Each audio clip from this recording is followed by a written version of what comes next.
Hello everyone, I hope everyone is doing well. So in this video I am going to show you how to fix the right click issues in your laptop touchpad. So many people have the issue that the right side key of your touchpad is not working. Then what you need to do is click on the start button from here, then you have to search for the settings option from here, and when you click on the settings option you have to wait couple of seconds there, and when you are in the settings you need to make sure that you are choosing the Bluetooth and device option from the left hand side.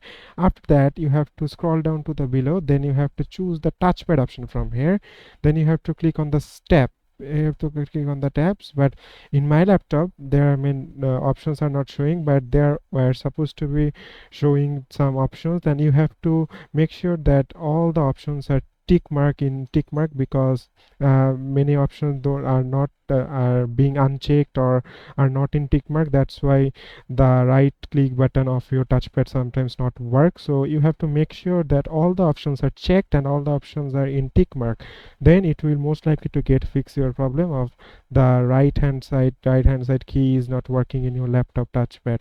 So thank you very much for watching this video.